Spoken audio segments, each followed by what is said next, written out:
I'm Galvin. I'm Author Function. And this is the Secret Boss podcast, where we talk about the best auteurs in gaming, whether they deserve that title or not. And today we are talking about Jon Ingold, or at least part of him, because this is our first 2-part episode. Unless we create more parts, then it's going to be even longer. How many parts do you think we're going to do? How many more games 100. are there left? The podcast 100, is okay. the 100 floors of Jon Ingold's opus. Yeah. If we ever get to 100 parts of any author, I'm quitting. Anyways, Jon Ingold, I thought was a very interesting person that I wanted to test with this format that we've never done before because he has such a 2-pronged career. The first half of his career was basically exclusively as a hobbyist making parser games for an extremely small text parser community that, well, I say extremely small as if there are any very big text parser communities. There aren't. It's still a very small community. And then the second half of that was basically him creating, I'm not going to say the first viable, but like one of the only currently viable models of commercial interactive fiction besides visual novels, which already existed for a long time. But he basically created his own subgenre of interactive fiction by co-founding Inkle Studios and creating an engine called Ink and using it to make games that became popular on the App Store. You may know them: 80 Days, Overboard, recently Expelled, and TR49 came out. Games that are very, very popular, but he had to basically go the long way around when it comes to interactive fiction to get to that point. Because again, there are basically only 2 models of like interactive fiction that are commercially viable nowadays, and it's visual novels, the thing that he invented. So it's bizarre that he had to like go across that whole hobbyist landscape to become a commercial developer. I think that's what interests me about this career, that there's clearly 2 sides to it, and they're so different from each other. What do you think? Yeah, I find it really interesting how much different those later games are and how accessible they are, because they allow a lot of people that aren't normally into interactive fiction, besides visual novels like me, to really enjoy those things. Because as someone who has been getting into these text parser games, I have been having a little bit of a difficult time with them. Just a little bit. Very excited to get into that for someone. I'm going to be very negative in the first part and going to be very positive in the second part. Very sadly, I have so much of all these text parser games. I can't do it. It's a genre I'm not used to, and now I'm realizing why. You know, it's funny because I'm supposed to be one who's more experienced in text parser games, and I also had trouble with the format. So it's like a very troubled format, I guess. I mean, okay, that's another part of what interests me, kind of the underlying part of this.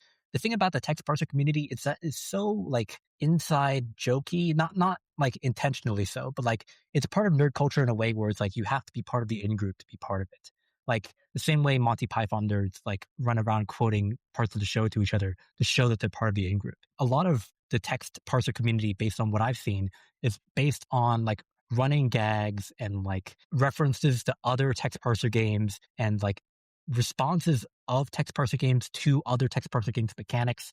Like it's all part of one very tight-knit community, which partially explains why it hasn't really reached as broad of an audience. That, and you just have to like know, you have to basically learn the language of the game to figure out how to play it. You know, when you get into a text parser game, you could supposedly type anything, but after playing for a while, you realize, no, it's really just, you have to go north, west, east, south. You can type get this, get that, but you can't like, if you type something too complicated, then the parser doesn't really let you do that. There's a lot of limitations to it, basically. And I feel like a lot of his second part of his career was part of like trying to get out of that circle. But okay, I'm speculating too much. We haven't even really gotten into it.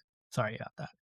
In the 2010s, there was a term going around called video game literacy, where it would take a lot of time for a lot of people to get used to video games, really learn how they work before they can start playing them. They have vastly different experiences if they had the low video game literacy. But as it turns out, it's a lot more like genre literacy, where each specific genre becomes really difficult. A lot of people have difficulty with the fighting games, for instance. It's a completely different muscle you have to do.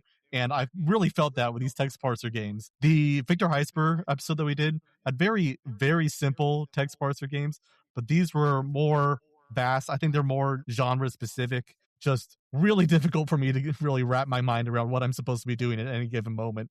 But I got through some of these games, so I guess I did some of it. Yeah. I think if there's one trend we're going to track throughout this episode is I think that Ingold gets also frustrated with the same things that we're getting frustrated with as time goes on, which is part of what leads him to create Ink as an engine. Ink, if you don't know, is basically you choose from a series of given choices, basically. And he talks about in interviews about how he created the Ink engine to try and get the pace of the back and forth between the text parser and the user, but without text parsing, the frustrations of text parsing, basically. So you can see him evolve out of that frustration. All right, let's just start with the history, I guess. Personal history, he is British. That's not history. That's just him. That's just a characteristic of him. No, that's actually it. That's all we know about Jon Ingold. Yeah. We don't know when he was born. We don't know how old he is. We don't know what he looks He's like. just British.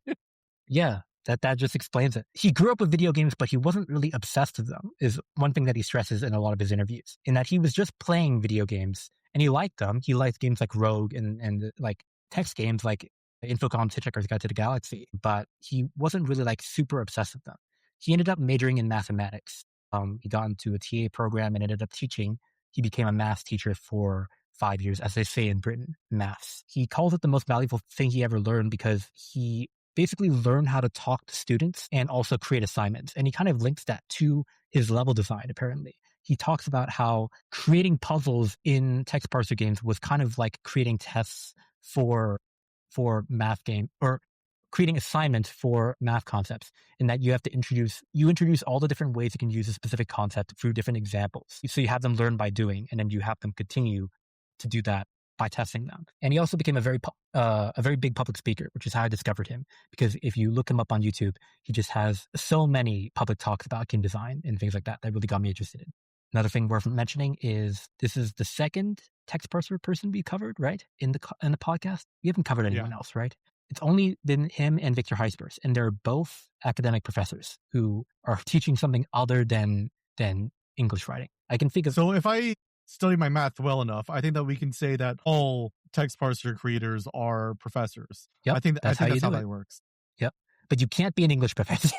You're not allowed to do that. But basically, while he was teaching mathematics, he was trying to write on the side because he always wanted to be a writer.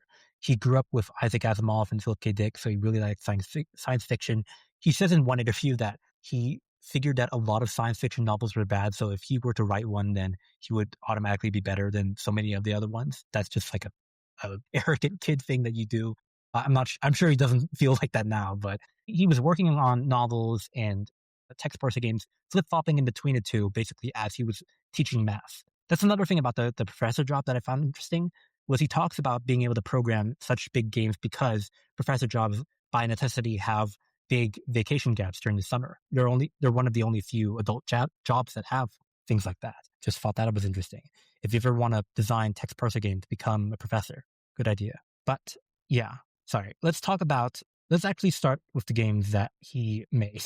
Okay. Let's start with his most famous game, actually. It's a pretty short game. I feel like this is the one game that's been canonized. If you were only going to pick one Ingold game from his parser collection, it would be canonized.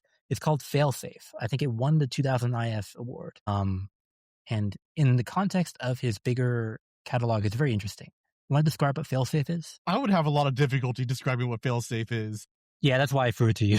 Thank you so much. I really appreciate that. So in this text parser game, you are interacting with someone on like an intercom who is like taking your commands and interpreting them. And this person seems to be in an emergency situation in like a submarine, I think. I really had trouble with this one. Really? I couldn't understand what was happening. It's a spaceship. It's very clearly a spaceship. I don't know what's wrong with your reading comprehension. I'm laughing at you. It's really bad. So, okay.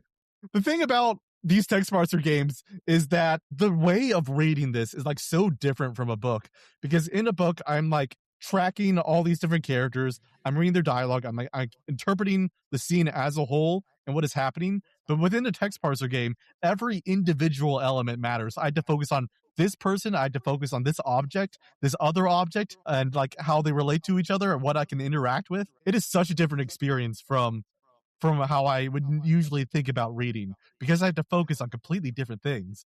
And I could tell you that there's a hatch, there are wires, there are control panels. I cannot tell you about the outside world of Failsafe. I can only tell you the things I have to interact with within that game.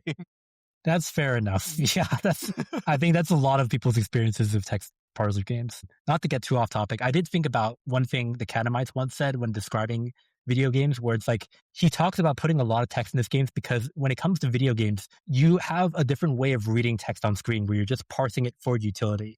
Where he talks about just like reading large paragraphs of text only to look for like names of items or like numbers, basically, because that's all you really care about.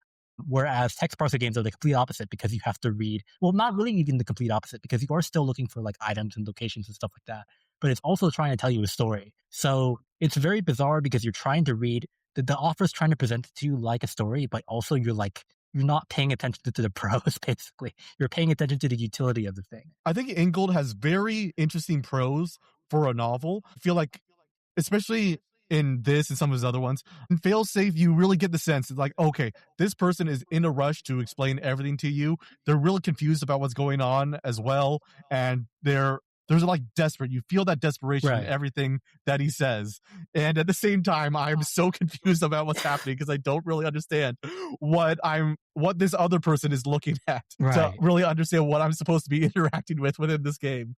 So I think that there's an interesting conflict there where you want to be creative with your writing, but at the same time, that creativity can get in the way of straightforward player understanding, which feels like a pretty major conflict that you'll see resolved in his later games, I think. He does play this to his advantage in this game specifically, though, because this guy is supposed to be very panicked. He has literally I don't think it's very much spoilers. You'll probably lose in the first encounter. You'll probably lose in your first playthrough. Maybe your second. Maybe your third. If you're me, maybe your fourth and your fifth. Well, don't worry. I got to 15 tries before I even finished the game. Yeah.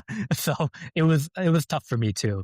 Yeah, you are going to lose very quickly this game because he basically only has a matter of minutes before his communication gets mysteriously cut off, basically, and you don't know why. Well, you do know why. Something bad is about to happen to the place that he's in. He's in a general state of crisis, but basically what I'm saying is I think Ingold utilizes player confusion very well in this game because part of it is helpful because he's obviously dying, so he's not going to describe everything in poetic details to you. The narrator is just trying to get the barest details to you as fast as possible, but also simultaneously because he's so panicked, you can't get a full picture of the room he's in, and you only have a very, very limited view of basically. I guess Ingold is playing with the idea that the narrator describing the situation to you is defining reality, which comes into play with a lot of his games. Here's the issue with a lot of Ingold's games also.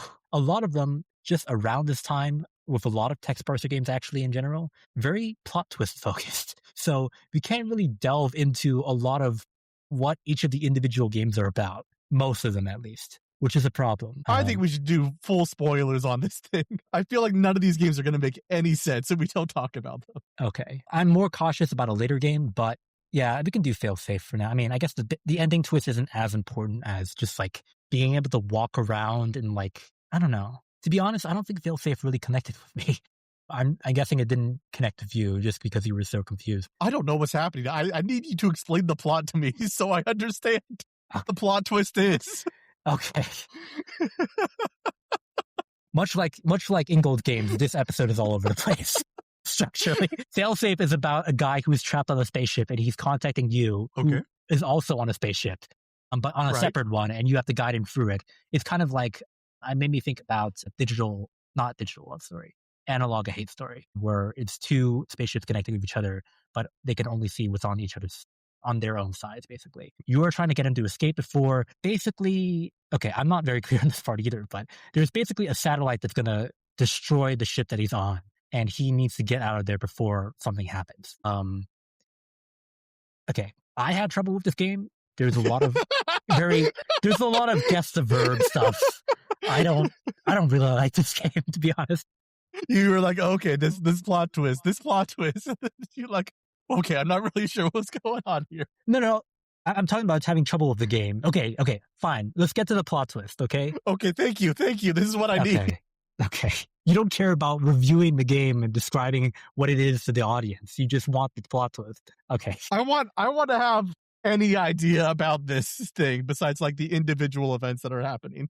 If you don't care about fail-safe, a whole holistic understanding here. If you don't care about fail-safe, maybe this will be instructional to you because I think it helps define a lot of Ingold's games, actually. Basically, at the end of the game, you basically manage to break into a room and find a panel that allows you to reroute the laser pointers of the ship to destroy things, basically. It's a coordinate-based system, basically. So you have to find the coordinate. The way you are led to believe to beat the game is to find the satellite that's about to destroy the ship that the guy's on, get the coordinate of that satellite, and then punch that into the laser system and destroy it. That is, you type that in and it beats the game, technically. And then something else happens. Suddenly, the narrator reveals to you that actually, he was not actually a person in distress trapped on a ship. He was lying to you. He was actually the aliens attacking the ship in the first place. And the coordinate you just sent in was the human ship that the aliens were fighting against. And you, as a human, basically sent that ship's lasers to destroy the human ship. So you basically just helped the aliens win the war. And this guy was just feigning being a helpless man stranded on a ship. This guy was an alien feigning help on a ship to try and get you to access the computer system to help them win, basically. So it ties back into the idea of the narrator in text parser games defining reality, of this guy basically being able to funnel in the only details of reality that you have access to through his transmission. It gives another context to why his descriptions of the room were so kind of all over the place, because he wasn't really in the room. He was just trying to get you to punch in the coordinates to destroy that spaceship. It's basically about messing with reality if your only semblance of reality is through the text parser. That's it. I see. Are you disappointed? I can tell you have some feeling on your face. Maybe a little bit. You know, I want to tell you a little story about the early days of academic work regarding interactive fiction. You see, normal fiction in books and such, they only have one defined ending, only really one strict way of reading the book and understanding it. But with interactive fiction, people realize that, hey, you can have all different kinds of endings. You can have all different kinds of experiences. Maybe there isn't like one set text, but maybe there are like all different kinds of texts. And today, we don't really have that opinion. We see, well, you have to beat the game, you have to get this ending, or we have a holistic understanding. Like, okay, you have to understand all of these different endings and how they interact with each other, the structures within the game. But at one point in time, in the early days of video games and interactive fiction, there could be a multiplicity. People could have different experiences, and there wouldn't be any one set text, which is why I think that my ending of having died almost instantly in the first few minutes is a legitimate reading of this game. I mean, it did probably happen to somebody on the ship. Yeah, they probably woke up and then they died. So that is one of their stories. Yeah, you got it. You got it. Good job. Really, really interesting text there from my perspective. I'm so sorry if you cut the wrong wire and died. You cut the wrong wire. Unbelievable. I'm sorry if you walked into this episode being like, oh, Failsafe is my favorite Inkle game. It's the only Inkle game I've ever played because we basically just tore it apart. Okay. I'm not sorry. Well, I'm sorry. Okay. So duality of perspectives, you know. But the reason this game was very popular was because this was very experimental within the interactive fiction game scene at this time. For context, Infocom, the company that was responsible for Zork and Hitchhiker's Guide to the Galaxy, was very popular in the 90s for creating these commercial, actually like sold on in software stores, interactive fiction games that you put in your computer. But since that company shut down, the entire industry for interactive fiction basically shut down. It was only revived when somebody created an engine based off of Infocom's type of parser, and people started sharing their own independent games, which is where Ingold came in. This was the late 90s, which was like a budding period for interactive fiction as a kind of art form, where people weren't just trying to make puzzle games that had vague stories to them. They were trying to have additional narrative elements that made the interactive fiction pieces stand as stories themselves. And this was part of it, basically, because it was playing with the idea of unreliable narrators and kind of shaky description and things like that. It also ties in with other games of the early 2000s, like, previously mentioned The Baron from Victor Heisper's, things like that. So it was a big period of growth around this time. The thing about Ingold is that he was very experimental. He keeps talking about in interviews that he was very obsessed with gimmicks in interactive fiction parsing games and like trying to push the parsers to its limits. So a lot of these games actually aren't very conventional parser games, although there are a lot of puzzle games. The first two games he made, Break-In and the Muldoon Legacy, appear to just be like very straightforward puzzle fests. I wasn't able to see a lot of them because I am not good at puzzles, and I played like only a little bit of them and then I immediately got blocked. But other games are interesting. All Roads came 1 year after Failsafe. What do you think about All Roads? I can be positive again. I really like All Roads. Oh, All really? Roads is so cool to me. I don't think that you like this one nearly as much as I do. Because I So basically had the experience you had with failsafe. I was confused the entire time. I didn't have any idea what was happening. That's what makes it so cool. It's that you don't understand what's happening. Oh, okay. Unlike failsafe, where you don't understand what's happening. Where that was exactly also the point. I see. They do the same thing, but All Roads is better. Anyway, so All Roads, the plot, I don't really understand it, but I'm going to do my best. Okay. So basically, All Roads centers like a figure or the player. When you're playing All Roads, you basically wake up in the body of some random character. Who is it? You don't really know. And they're wandering around this city, and they all have their own interactions and expectations with it. The very first one, I think, is like hanged immediately. Like this character dies, and then suddenly your player character wakes up again. You're in a new space. You're like in a prison or something, and this character will get out of prison and they'll escape. It's like, oh, okay. And then something happens to them, don't really remember. And then another character will wake up. They're in a hotel and they're doing very similar things. They seem to be interacting with the same characters in the same city. You don't really know who your character is, what the relationship is to all these different characters. It's kind of like the amnesia thing happening at the very beginning of every RPG, where it's like you have no idea what's happening in this space, but there's this shifting of subjectivity where you don't really know who you are or what is happening. I kind of want to relate it to my experiences with like really strange modernist literature. I'm thinking like Finnegan's Wake, where I think a lot of the enjoyment for Finnegan's Wake for me is not understanding what is happening and sort of having to like navigate the sensation of being confused, but still getting something about it. I feel like there's this recurring theme of corruption and violence, and like the way that when you have these decentered subjects that you're thinking about these topics in a way that is separated from any individual. You're thinking about the social structures of prisons, the social structures of leadership and government, and not really thinking about any individual's relationship to those things. That also means that this isn't really character driven, but I don't know. I thought it was fascinating. What did you think? I'm just really jealous listening to you describe the game because like I truly was like so confused that I couldn't form any opinion of the game. Like I didn't even know what was happening to even describe it. I don't know. Okay, I think something that worked for me is that there's literally just one puzzle in this game. Yes. It's fairly simple to solve.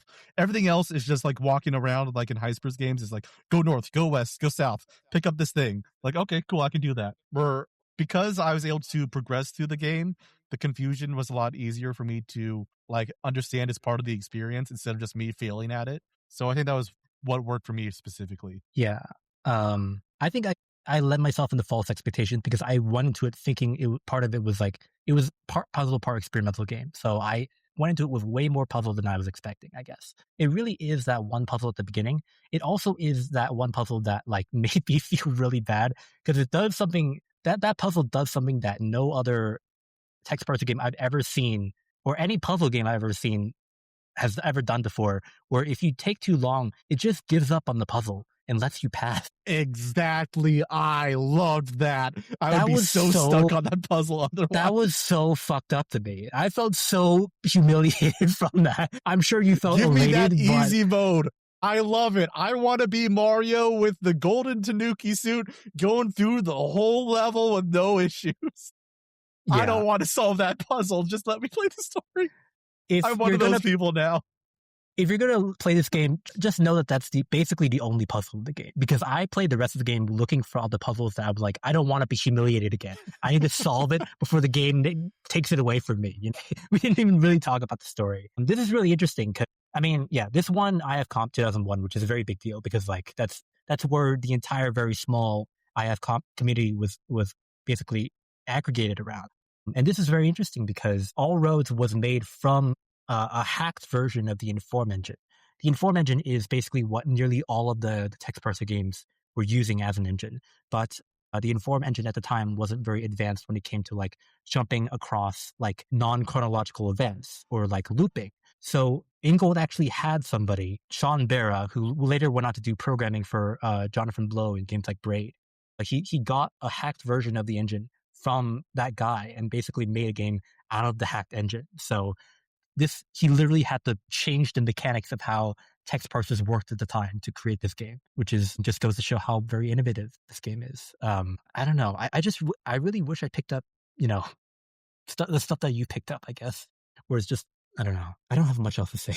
I feel like I'm a lot more of a, I don't know. I feel like I've been more casual with this because I just had my experience with it and I didn't like try to investigate further, which may serve me better here. Whereas you, Right. I feel like you want to have a more structural understanding of the game as a whole, and you just really want to really dive deep into it. And like, that is true. Yeah. I did really want to get like wholly into Jon Ingold because I was really fascinated with his game design. So I wanted to like fully analyze these games. But yeah, that's a good point because All Roads, a large part of it seems to be like, you don't get to see it. I don't know if this was your impression, but when I finished the game, my impression was like I had missed like 80% of the game, even though that probably wasn't true. I've probably seen a lot of it. Yeah, I thought was that I my might have impression. missed a ton as well because it seemed like it was over so quickly despite being so expansive. But I was like, okay, I'm going to walk away with this. It seems to have ended, so I'm happy with it. Okay. Well, I'm glad. I mean, that's the mindset you should go into it with. Yeah. Are you like a completionist in general? I have a lot of friends that are completionists, but I never do that shit. See, the thing is, I'm not. I'm really not. If I beat a game, then I'll walk away from it. But the thing is, like, when it comes to puzzle games, especially with text parser games, for some reason, I want to see, or like maybe adventure games, I like seeing like what you can do. I mean, to me, text parser games are all about what you can and can't do. What's nice about text parsers is that they don't give you a limited set of options when you first start out. So you can basically type anything. And I think that freedom is really nice, even when that freedom gets immediately limited when you try to type like, oh, climb bookshelf, and the game's like, you can't do that. But like, I don't know. Being able to see what you can and can't do is fun because in text parser games, the limit is your imagination. So a failure to be able to get to different parts of the game is, I mean, a lot of the times it is like you didn't think of the right word, but a lot of other times it's like you genuinely just didn't think of it in the first place. So you actually have to stretch your imagination. Whereas in a point and click adventure game, it would be like use every verb with every object, with every item in the screen, which is not as fun. So I guess that's why I'm so interested in, I don't know, exploring a lot of things in text parser games. It did not help that a lot of these games are like fractured narratives where the goal is to put together the narrative in the first place. And I had to play like 18 of them. So I was like rushing from one to another to another. That didn't help with what I was doing. One thing you should take away from this episode, if you're going to play a Jon Ingold game, take your time. Do not rush it like I did. Be speed running a text parser game. Type everything else possible. I really don't know what I'm thinking. How do you speed run a text parser game? That's basically what I was doing, and I don't even know how that even makes sense. Whatever. Did you play My Angel? No, I did not. Okay. I don't have an angel. I'm not religious, so I didn't touch it. Yeah, this is interesting because, okay, this is the third game he played. The first two games he made, Break-In and Muldoon Legacy, were straight away puzzle games. The third one is extremely experimental in that, well, not extremely experimental. It is technically a puzzle game. But he tried to experiment with something called novel form, which is when you boot up the game, you can either play it in normal form or recommended novel form. And when you play it in novel form, it basically is a first-person narrative described to you in paragraphs. There's a prompt at the bottom. And whenever you type a command, it adds to the paragraph. So you're basically just reading a book. You're basically just reading a book of what first-person narrative, but the first-person narrative person is you. So if you say, north, and it adds into the paragraph and said, I went north and saw this and saw that. Basically, it's him trying to adapt interactive fiction to a more conventional form of fiction in that he's trying to make it like readable, like a novel. And I'm assuming he tried to make this game in a way that people could play even without having been so into interactive fiction. Once you learn the commands, it's easier to basically read the game and figure out what's happening. The problem is it's a very obscure puzzle game. So you're still just walking around and doing a lot of different stuff without really accomplishing anything. So basically what my paragraph ended up as is I walked around, I tried to pick up this thing, but I couldn't. I looked around, I walked back again. It's basically just a paragraph of this guy walking back and forth and like picking up stuff and dropping stuff. So not very fun. It kind of fails as fiction, basically. Like, I think this game is so interesting because it points to later attempts of him trying to synthesize interactive fiction with normal fiction. As we'll find out later, Inkle started out as a studio trying to adapt like novels that already existed, but in an interactive way. They adapted Frankenstein. They adapted Around the World in 80 Days, things like that. But here he's trying to directly adapt the act of reading like normal prose fiction to parser text games. And it just doesn't work because, well, reading video game puzzle text and reading normal prose text is basically completely different. At least that's my opinion. I'm sure some people liked it. I think some people liked My Angel, but I thought that was very interesting when it came to like experimentation, stuff like that. Did you ever read like puzzle books? I read. First thing comes to mind is like Encyclopedia Brown and stuff. But I think there's like I remember reading some books that were like both riddle and math problem because I was a big math nerd, so that was what I enjoyed reading. I like Encyclopedia Brown. Yeah. That's not really what this game is, to be clear. Like this game is, it prints a sentence and then you type a command and it prints another sentence. So it's basically a text parser game. It's just that the output is put in chunks of paragraphs that become new paragraphs when you move on to a new topic. So it's supposed to be like a book that you read, which is why you create paragraphs like, I walked around, I tried to pick this thing up, but I couldn't. I tried to walk back, and it's just like 3 paragraphs straight of this, basically. Funny story, Ingold he was writing short stories and sending them to his friends, like normal short stories, and he played an output of this game, and he copy-pasted that output to a friend and asked him to give notes on it as a short story without telling him that it was from a video game. And the feedback he got back was, it needs editing. That was feedback. It's okay. He got better later on. Let's jump on to a later one, Shadow in the Cathedral, because I didn't play this game. If from what I've heard, this is just a puzzle game. Is that right? You played this game, Offer. I mean, I want to say it's just a puzzle game. It seems to be very ambitious. It's supposed to be like part 1 of an entire series that I don't think has been continued on. Maybe it could still happen. And it is very long. I played the first chapter of like, I want to say 12 or 10 or something. Oh my God. Yeah. And it took me hours and hours. It's like this whole kind of, what's the steampunk? I think it's steampunk. Lots of gears and everything, clocks, creating this whole technological future world that is also kind of like fantasy and religious church-like, that are like worshiping all these clocks. It's very story focused. There's the whole overarching mystery, trying to understand like a big conspiracy that's happening within the society. And my experience is just trying to get out of the first area. So again, I can't tell you very much about the plot, because the plot was a very small section of the experience of trying to solve puzzles to get out of a building, getting out of the starting area, the very first act of your movie. Oh my God. It was so difficult for me. Okay.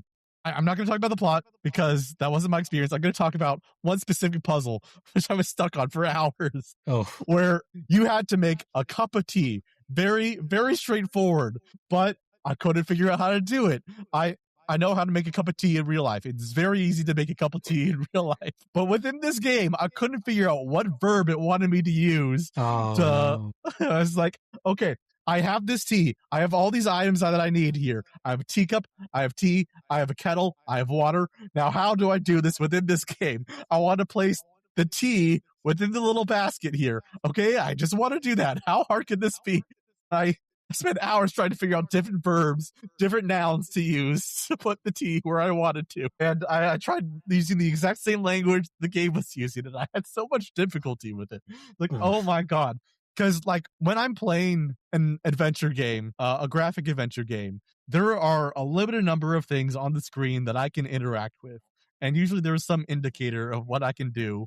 And the verbs are like clicking. It is clicking, and maybe if you want to get more expansive, talking and use the item and everything. But here, the verb is literally every verb in the English language. Yeah. So I have to choose put tea in the basket. I need to choose place tea in the basket. I need to insert tea into the basket. It's like, oh, okay, maybe the problem is with tea. Should I do tea leaves? Should I do leaves? Should I change basket into container or whatever? So I spent so much time on this one puzzle that I forgot everything else that was happening within the plot. And I was like, I had to quit. I couldn't do this anymore. I don't remember what happened in the very first chapter, the very first scene. Do you know if the solution was just some combination of words you didn't think of at that point? I think that the answer ended up being like put, where I kept on using place, as my verb. Uh, so I That's was so like, okay, brutal. Yeah. yeah. And there you have basically like the summation of why text parser games never took off as a commercial medium. That's basically the main reason. Yeah. I'm sure if I played enough of these games and I was genre literate, I would understand like, oh, okay, the main way to drop something is to use the word put. And all the other verbs are not going to work. These synonyms aren't going to work. But for me, I was just so frustrated that I couldn't understand what I was supposed to do. Yeah. But like I said, that's the problem, you know? Like with text parser games, it has this kind of in-group community because you have to learn the language of the text parser games to really be able to play like a large number of them. What's so messed up Right. is that interactive fiction as text parser games where you could type anything was advertised initially as like a new kind of reading for everybody that everybody could enjoy, basically, because it's just you just type anything you want. How simple is that? But of course, when you actually sit down and start playing it, if the author didn't think, if the one guy who wrote it didn't think of the right verb, then you can't do it, which is so tragic. Yeah. You know, it would Even, be really cool if some inspiring game designer decided to like put up an interactive game on like the mobile app store, for instance, based on something familiar, like in classic literature, and like really drill down interactive fiction into something that is more approachable, where it's easier to understand what you're supposed to be interacting with, and maybe give some other like little mini games to really engage the player. yeah. But sadly, we're not going to talk about anything like that in this episode. So It would be it's really good too if this guy had like experience with text parser games and what makes them so frustrating and exciting. But nobody's ever had that experience, you know, going yeah, into the mobile store. What kind of that'd be a person can have really experience cool like that? episode to do, and I hope that we could do something like that in the future. In the meantime, we'll have to be stuck with these horrible games. No, no, no. The main two games I wanted to talk about, which I'll bundle together, are Insight and Make It Good, which are my two favorite games that came out of my going around. I didn't play all those games, but I played a decent amount of them. You played Make It Good. You did not play Insight, right? Yeah. Okay. And you, if I remember correctly, which I may be getting it wrong, a little bit wrong, but I don't think you like Make It Good. Wow. What makes you say that? Could be anything. Could be anything. What is Make It Good? You want to describe what it is? Is this the game that you didn't want to spoil? Oh, yeah. I'll describe what it is. Okay. Make It Good is well, to begin with, it's a tribute to an Infocom game I didn't play. This is based on an Infocom game that Ingold really loved, called Witness. In Infocom's very short tenure, they made 3 murder mystery games, because the first one did so well. It was called Deadline. And then they made the second one called Witness, and then they made a third one called Suspect. All very generic names, I know. Yeah. Ingold said he played all 3 of them, and the first one was extremely clunky. It was basically what fascinated him about these detective games was that it was a game where you were the detective, and each of the suspects were in the house, and you had to interrogate all of them, but they each had their own set paths, basically. And you had a limited amount of time to solve the mystery, and they were all just walking around the house, each doing their own thing, possibly even tampering with the crime scene. So you had to basically walk around and track different people and learn across different playthroughs what everybody was doing. He actually talks about this with one of his favorite games, which is not a text parser game, but it's called The Last Express. It was designed by Jordan Mechner, who designed Prince of Persia. And that was another, I think, also a murder mystery game. It was a first-person game, but everybody else had their own routes also. So that really fascinates him, like the real-time people walking around in the middle of a murder mystery thing, which you'll see in later games like Overboard, which is his big, well, we'll get to it.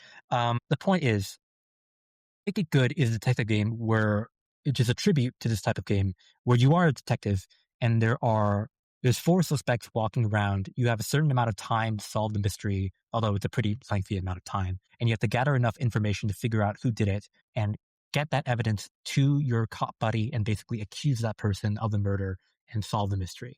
That's the setup. This game is insane. I don't really know how to describe it further than that. Okay, well, here's one thing. It took 10 years for him to finish developing this game. Yeah.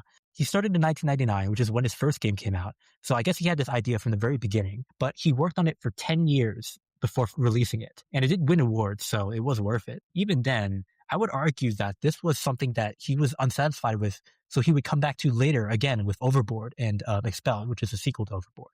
I feel like Overboard and Expelled, when you play those games, those are extensions of what Make It Good is. Because, well, okay, there are gimmicks for each of Ingold's games. And the gimmick for this game, as he described it, I don't really see it this way, to be honest, but this is the way he described the gimmick of this game. The gimmick is that you can do whatever you want without seemingly any motive, which I feel like a lot of more modern text parser games already do. He gave the example of when you play Make It Good and you go up to this doorbell and you ring it, and a woman answers it, who's the wife of the person who was murdered. And a lot of people, when they initially play text parser games, whenever they see a person, just to test the system's limits, they usually type like hit person or kiss person or whatever. And his philosophy for making this game was to make a game where you can actually do those things, and the game will just continue. Of course, you'll have ramifications. For example, your cop buddy is like standing right next to you. So when you hit this woman in the mouth, you'll immediately be arrested and taken away. But the point is that you can do this in this game without any motive, basically, just because you want to. The game doesn't attempt to explain why you want to in this case. Whereas in other adventure games like LucasArts point and click games, if you try to use, this key on this door, sometimes they'll go like, I don't want to do that right now. Or they'll try to justify it to you with some like moral reason why they don't want to do it. But in this game, as long as you can physically do it, and as long as Ingold has thought of it, you can do it, which leads to a lot of wacky shenanigans. Besides one specific verb that was one of the first ones I tried to do that I guess I can't do because you don't want to spoil this game, but okay. Once you understand the twist of this game. Yeah. What? Okay. Let's talk about the spoilers to make it good. Go for it. Okay. So the very first thing I tried to do in this game was leave, and the game wouldn't let me, and it's like, okay, that's great. Second thing I tried to do is I wanted to walk up to the very front door and say, I confess to this murder, and the game would not let me. I was like, oh, okay. Why is this game not letting me do this? Second thing I tried to do, I was trying to kill everyone in the house, and the game wouldn't let me. I was like, oh, okay. Why? Well, you should be able to do game... that. Really? Well, or maybe it just ended really quickly. They'll arrest you. I mean, you can try and beat up everybody in the game, but you'll be immediately taken custody of and driven away. But you should be able to do that. I was able to do that in some of my runs. Interesting. I think I did it at the end of my investigation, though. I didn't do it at the beginning, so maybe that's it. Does the game say you're just not allowed to do that? I don't remember. I definitely was not allowed to confess the murder, but okay. I had a lot of trouble with this because the plot twist being that you were the one who actually committed the murder and your goal needs to be to cover up the murder kind of took away a lot of the fun for me for both trying to break the boundaries, doing like, oh, I was already trying to do that. And the game wasn't really happy with me doing that. And also it was like, okay, I did eventually try to start solving the mystery and doing everything. And very quickly it becomes apparent that you were the murderer. So I was like, oh, okay. You solved the murder extremely quickly. And I thought that was very disappointing. It took me like 5 minutes. Like, oh, okay, I already did the thing I wanted to do. And I thought it would be really cool to do a mystery game in a text parser where I could do anything. But it ended up being trivial, and the real goal of the game to cover up your murder was a lot less interesting to me. So I was like, oh, okay, I kind of lost this premise really quickly. I agree. I think as a mystery game, it actually doesn't work because it's not really much of a mystery. There's not much like brain work you're doing to figure out who did what. I mean, okay, I like this game. I'm going to defend it, and I'm going to defend it by using things I haven't even played, because again, this is a tribute to a game called Witness that was an infocom game, and now it was played completely straight as a detective game, where apparently you can do a lot of different things that you normally wouldn't be able to think of in a parser game, and everything is very well telegraphed there. So this was kind of like an inversion of that. Probably not deliberately designed only for people who have played Witness, but I'm sure when he was addressing it to the interactive fiction community, it was known that a lot of people know these kinds of tropes, basically. So this would be an interesting twist on it, I guess. But yeah, as a mystery game, it doesn't work for me. I also figured it out in the first 5 minutes, but I think what's interesting to me that makes I don't know, what makes it different from a game like The Baron or 905 to me, other games that are very based on plot twists in text parser games, is that after the plot twist is revealed, you still have a lot of game to play. Like the game keeps going after that, because it's just that the object of the game has changed completely. When you reach the plot twist in The Baron or 905, that's the end of the game, basically. The game is basically over at that point. But here, it becomes a new object. And suddenly, all the things you can do for no reason begin to have a different ramification once you figure out what you're doing, or figure out what you're supposed to do. I mean, okay, You attempted to immediately confess to the murder. I tried to play it as a normal mystery, at least on my first playthrough, which the game tells you in its help menu, you will not win in the first playthrough. It's basically impossible to win because you don't know everything. So you will lose, basically. But this game is meant for you to chip away at it, basically, for such a long time. This was a game, I feel like this game was meant to be played over months, basically, with you just kind of like unraveling it a little bit, just like learning parts of it as you go on. And even after you figure out, that you're the murderer, which is very easy to figure out, it soon becomes a problem of how do you end the game? Because I don't know. I mean, I'm sure you figured this out. You can't accuse yourself in this game. They give you a mechanic to accuse a person of the murder, and then your cop buddy will take them away. And you have to have enough evidence on them in the first place to arrest them. So, but you are also obviously the murderer. And even if you try to get all the evidence for yourself and show it to your cop buddy, he refuses to arrest you. You can't accuse yourself. Partially because your character won't do it, but also partially because, the cop will never believe you.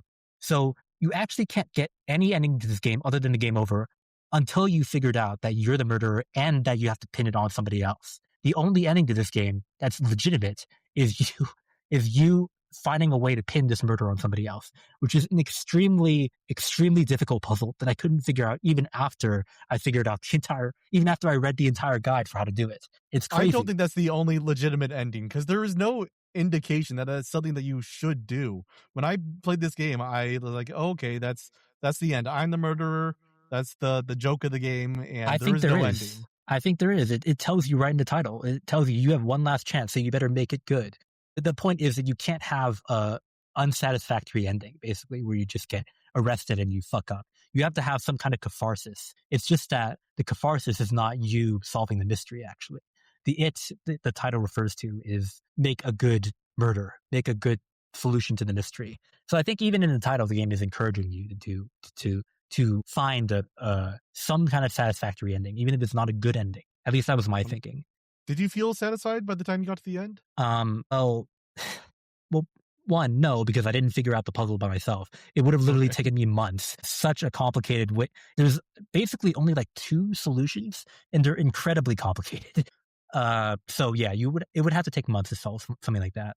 So that's part of it. But I feel like if I spent months on it and I actually did get to it legitimately, I would have been satisfied because it is like it requires you to basically know the game in and out. And it feels like such a mastery of the game, I feel like, to finish it based on that.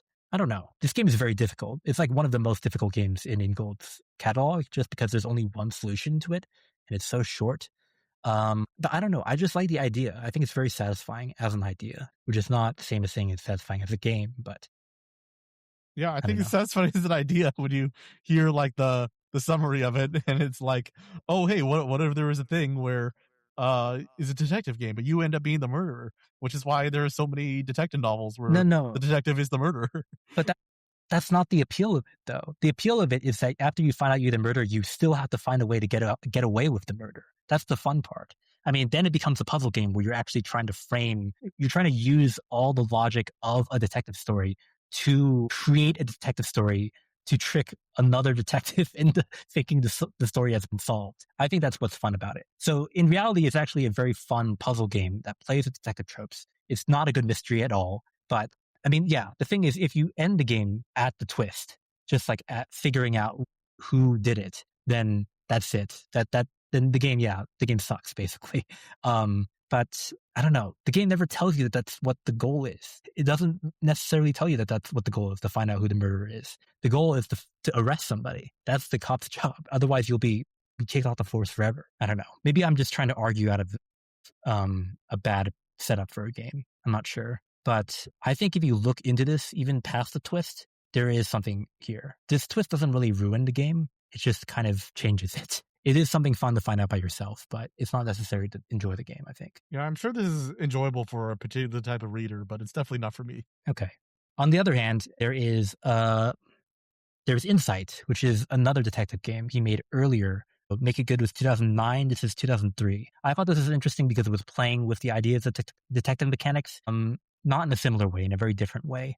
It's kind of like All Roads in that it takes place non-linearly, but it's only in really 2 scenes. It opens with you in this interrogation room with this guy you're interrogating. You're a cop and there's a guy you have to interrogate. and you have to ask him questions. And there are a lot of things you can ask him about. So it's basically, the first part of the game is basically ask person about topic.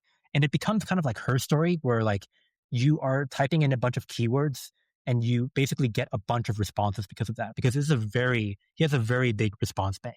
So you're learning a lot about the crime that you're doing. But then you find out that you're not really able to solve the crime even if you ask him so many questions. So you leave the interrogation room and it cuts to you walking into his home where the murder takes place and you exploring the home alone, basically. You explore the home, you're unable to find that it's like a normal puzzle game, a normal puzzle parser game where you're picking up a lot of items, trying to use them with different items, but you also basically are not able to get very far or like reach any kind of ending with it. You leave the house and the game says, the end. Would you like to restart? When you type in restart, you're taken back to the interrogation room. And the game is actually going in between the interrogation room and the home and basically save stating your way through the investigation by asking the person in the interrogation room questions about the home that you were in. So you have to go to the house first and then end the game before restarting the game and going to ask the person questions about the house, which you then use his responses to go back to the house to uncover parts of the house that you didn't know about unless he told you about them. So it's a mixture of her story and kind of a normal puzzle parser game. I played it by opening 2 tabs of the game and by switching in between the two of them, the interrogation and the house. I think that's very interesting because, I mean, it tells you right in the title, the game is about insight. Quite literally like a very early version of a Metroidvania where the only advance you make is from what you learn about the house and about the crime. It's kind of absurd, actually, because when you first open the game, you know nothing about the crime. You don't even know there's a murder. So the game opens with this image of this detective walking up to this guy in this interrogation room and being like, what happened? Why are you here? Can you explain what the crime is about to me? And he has to explain the crime to you. Once you figure that out, you have to explore the house. And then when you restart the scene with the interrogation, it's not like you're just going back from the house to the guy, like in universe. You're restarting the interrogation scene, like literally, like in terms of time. So you're restarting the whole game, basically? Yes. So part of the game actually ends up being you have to intimidate this guy into giving up details by not asking him certain questions about certain things, by letting him feel like you know certain things that you don't actually know. You're basically keeping mum and trying to like make him slip by making him anxious. And you can do like little things like punching him, yelling at him, and stuff like that. But you basically have to have this perfect run of interrogation to make him give up specific secrets that you can only then use to go to the house and solve the crime. Yeah. Well, I can end with the last game he made, the last parser game he made. I think this is very interesting. It's a Colder Light, 2012. It is the year that he would, I think, join PlayStation. So he didn't actually found Inkle right away. He joined PlayStation because they were looking for interactive fiction people to try and help with the game with a product that eventually got canned. He didn't go anywhere with it, but he got hired at PlayStation in the meantime, and he worked on a bunch of other games before founding Inkle Studios. But the last game he made, 2012, before he joined PlayStation, was A Colder Light, which is very interesting because it's advertised as a text parser game where you don't have to use the keyboard. Wow. Very interesting. I wonder what other trends this could lead to. A Colder Light is a text parser game where it's made in Inform and it's a bunch of text parser stuff, but you basically click on the nouns, and when you click on a noun, you basically get a list of verbs you can use on the noun it's basically context sensitive related to that object. So it starts with you interacting with the object and then it ends with you creating a verb for that object. Whereas in text parser games, you're creating a verb first and then you're going to the object second. So it's using the language of text parser games in a kind of way that involves clicking on things. So kind of like Twine, but in a way where you still have to specify verbs and objects to actually do anything. So like a text parser. What's interesting is that you can argue that the combination of these two would eventually lead to Inkle, the actual ink engine, which is what he would end up doing for the rest of his career. Basically context sensitive choices that are kind of like parser games, but they also don't overwhelm you with frustrations when it comes to guessing the verb or having too many options to pick from and things like that. You can kind of see that he's starting to get the idea for Inkle in this very last parser game, the Colder Light. I guess that's all I really wanted to mention. The game itself is okay. It's a kind of puzzle game about an unspecified race of humans where you are speaking to, like, you're basically in the North or the South Pole and you speak to big spirit gods basically to in order to find your missing father. So you call the spirit of like the hunter, and the specter of a hunter appears and helps you track little tracks in the snow and things like that. And you basically have to create all these different deities or visions of these deities to help you find your father. So it's an okay puzzle game, but what really interests me is how he frames the puzzle game that leads to later on puzzle games. Seems like we have a lot of excitement for the later games, so we'll be excited to get into those as well. Yeah. I mean, we don't have to really get to the recommendation section for me to tell you that I was kind of disappointed going through some of these games. I thought they would be a lot better than they were. Well, some are okay to the point where I'm willing to recommend them, but I ran into a lot of clunkiness in them that I think you did too. And to the point I sided more with you than I did with like people who are more experienced with interactive fiction, which is a bummer because I really wanted to like these games. But I think what interests me about Ingold's later career is that he seems to also like these games too, but he wants them to be better. And that his frustration with these games is what would lead to later parts of these games, which is why I was talking so much about the Inkle parts. But that's for part I'm two. really glad that they get translated into something more approachable because that is the stuff that I've played for quite a while now and that I've really enjoyed playing. So I'm really excited to get into that, especially 80 Days. 80 Days was really impactful for me to really understand interactive fiction as a medium. Thought it was so cool, so I'm excited to do that for next time. Yep. Okay. So recommendations. Do you have any games to recommend, or is it genuinely zero? I really like All Roads. All Roads was fantastic. I think one of my favorite interactive fiction things, or at least my favorite one of my favorite text parser games. I love it. It was great. And my recommendation is everything except All Roads. I liked all of them except that is basically how I felt, honestly, though. It's crazy to me that you thought Failsafe was confusing, but not All Roads. I don't know. That boggles my mind, but we have different perspectives. I would like to recommend Make It Good, even if you know the plot twist, even if you got spoiled. I think you should play it. If you are willing to tough it out through it's probably not extremely difficult, but it is a very detailed puzzle, I think. And the mystery aspect is just kind of like a bait and switch to lead into it. Don't think of it as a mystery. That's all I say. And Insight, on the other hand, is kind of, well, it is a puzzle game. It is also a mystery game. I don't think the ending is very good, to be honest. I think the ending is bad, but I like the mechanics of the game, and I think more games should do something like that. Something that has more like keyword related stuff. And if you really want to get a grip on interactive fiction history, then play Failsafe, I guess. But neither of us thought it was very good. And that's it. That's it for now. So I recommended this. I did a huge pratfall and thinking this would be something that I would really love and you wouldn't really love. And it turns out we both have ambivalent feelings about it. But that's so what you knew I want to like this stuff. you already suspected that? I make every recommendation with the expectation that you won't like it. I'm doing it to torture you. This entire podcast is to torture you, actually. Yeah, but now it's your turn to torture me. So what game do you have? What game auteur do you have? Is it my turn? Are we not doing part 2 next time? I mean, I was thinking we could take a break between the two parts, or do you want to do part 2 immediately? Okay, I'm happy to take a break. Okay. Because I've had enough interactive fiction, and in between some of these Inkle games, I was like, you know what? I want to play a game with gameplay. Yeah. I think I would really enjoy that. I would like to also. A lot easier, quicker. I don't have to use my brain. Using my brain is really hard. That's why I do this podcast. That's why you play video games, yeah. Exactly. It's the opiate of the masses. I love it. It's incredible. We need more of this opium, guys. Now I get why you're listening to this. See, video games and podcasts are both about not thinking. So this is like the ultimate such fantastic mediums. I love it so much. Yeah. Really want to play some gameplay focused games, so I went to my old reliable Mario. I really want to do that. Shigeru Miyamoto again? Part yes, 2? We're doing it again. The exact same games again? I actually want to do something that is a little bit deeper, just a little bit, because he wasn't allowed to make it any more deeper than was allowed. So we are doing Yoshiaki Koizumi, who was working on some really incredibly influential and famous games, Super Mario Galaxy, Super Mario Sunshine, and he was a co-director for The Legend of Zelda Ocarina of Time and The Legend of Zelda Majora's Mask. And that is it. Nothing but bangers for all that time. And he was known for really trying to add as much story and themes as possible within these like very Nintendo games that Shigeru Miyamoto really did not want him to do. So he just kept on sticking as much as he could within these series, but he really had to like hide some stuff. He very famously fit in an entire backstory for the character of Rosalina in Super Mario Galaxy, and he had to hide every aspect of it from Shigeru Miyamoto.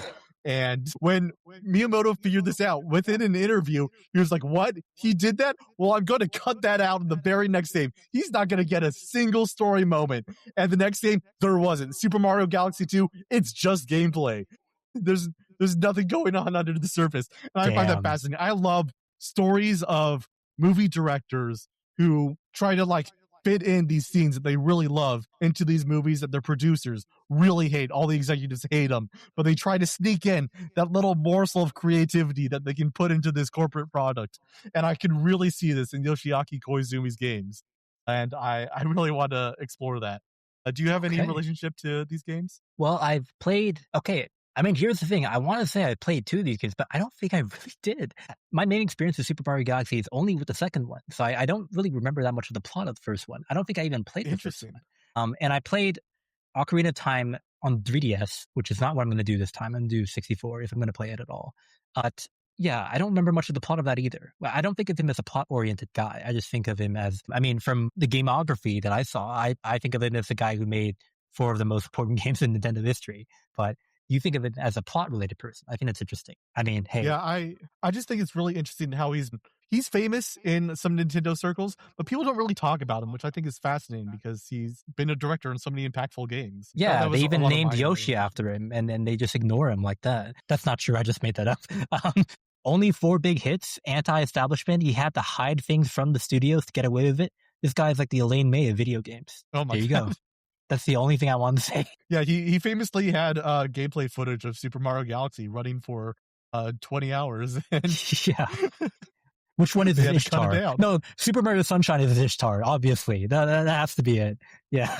It's the only way it makes sense. Honestly, kind of. Yeah. Next episode, Elaine May. Here we go. Yeah, we did it. Double bill. All right. Great. And thank you for listening. That's all right. Yes. Thank you for listening. Done. Good night. Okay.